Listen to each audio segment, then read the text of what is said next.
Election commission जो है वो निष्पक्ष होना चाहिए और हमारे देश का इलेक्शन कमीशन जो है वो भाजपा की सरकार की केंद्र की कठपुतली है। जैसा वो आदेश करते हैं उसके मुताबिक वो अपने फैसले लेता है। आज इलेक्शन कमीशन के ऊपर किसी को विश्वास नहीं है। मजबूरी है कि इलेक्शन कमीशन ने कोई चीज निर्धारित कर दी उसे मानना, लेकिन ऐसी चीजें ज्यादा दिन तक नहीं चल सकती। विपक्ष कमजोर है, इसकी वजह से इस तरह के मनमर्जी के फैसले सत्ता में बैठे लोग ले रहे हैं। जिस दिन विपक्ष अग्रेसिव होगा, मजबूत होगा, जिस दिन भाजपा के हाथों में खेलना बंद करेगा, तब जाकर के इन चीजों पे अंकुश लगेगा।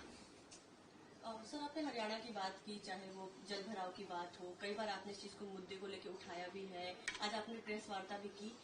गवर्नर साहब से जब आपने टाइम मांगा तो क्या जवाब आया और क्या उस पर आप आगे चल के काम? गवर्नर की तरफ से, गवर्नर के ऑफिस की तरफ से जो हमने उनसे समय मांगा, पहले हमें वर्बली ये बताया गया कि आप 11 बजे 29 तारीख को आपका टेंटेटिव टाइम जो है तय है, और उन्होंने कुछ फॉर्मेलिटीज पूरी करने के लिए हमें हमारे ऑफिस को लिखा कि ये चीजें आप भेज दें।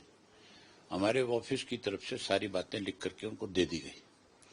ऐसा कभी नहीं हुआ हरियाणा में कि हमने किसी भी इशू को लेकर के गवर्नर से टाइम मांगा हो और हमें टाइम ना दिया हो।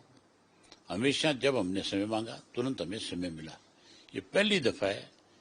गवर्नर भी नए हैं, मेरे ख्याल हरियाणा को पूरी तरह से समझ नहीं पाए होंगे अब तक, या उनको किसी ने इस बात के लिए गुमराह किया होगा। इसलिए आज हमने फिर ये दोबारा फैसला लिया है कि एक मेल गवर्नर को डायरेक्ट करें, उनके अपने मेल पे एक लेटर भी वहां उनके भिजवाएंगे पर्सनल, कि वो उसको देखें, पढ़ें और उस बात का हमें जवाब दें, बताएं कि किस रीजन से उन्होंने हमें टाइम दे करके मिलने से मना किया। एक सरकार की क्या मजबूरी रही वो तो बताएं तो सही कम से कम। एक सरकार के 11 साल भी इसी महीने जो है सर पूरे हुए हैं बीजेपी के, और इस वर्तमान सरकार का 1 साल भी पूरा हुआ। किस तरीके से एक देखते हैं? 11 साल में इस प्रदेश को इन्होंने लूट करके खा लिया, बर्बाद कर दिया, कानून व्यवस्था खत्म कर दी, बेरोजगारी बढ़ गई। आज उस बेरोजगारी का नतीजा है कि हमारे प्रदेश को छोड़ करके लोग डोंकी वीजा से लाखों लाखों रुपया खर्च करके कोई अमेरिका चला गया, कोई कनाडा चला गया, कोई ऑस्ट्रेलिया चला गया। आज अमेरिका से किस तरह से हाथ पांव बांध करके हवाई जहाज के अंदर डंगरों की तरह डाल करके यहाँ लाकर एयरपोर्ट पे छोड़ दिया जाता है।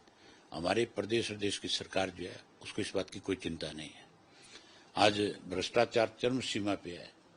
पूरे प्रदेश में कॉलोनियों के नाम के ऊपर लूट मची हुई है। दोनों हाथों से प्रदेश को लूटा जा रहा है। जगह जगह दलाल सरकार में बैठे लोग, इनके एमएलए और मंत्री वो दलालों के रूप में काम कर रहे हैं। सर, एक और सवाल। अभी 11 साल पूरे हुए, साथ ही 1 से 3 तक जो हरियाणा उत्सव मनाया जा रहा है, लगातार हम देखते हैं कि विपक्ष हो, आप लोग सब लोग लॉ एंड ऑर्डर पर बहुत सवाल उठाते हैं, तो कैसे देखते हैं आप इसको? उत्सव नहीं मना रहे, ये इस बात का उत्सव मना रहे हैं। हरियाणा का उत्सव नहीं है, इनको इस बात का उत्सव है कि हम 11 साल से लूट रहे हैं और हमें कोई रोकने वाला नहीं है। ये इस चीज की खुशियां मना रहे हैं।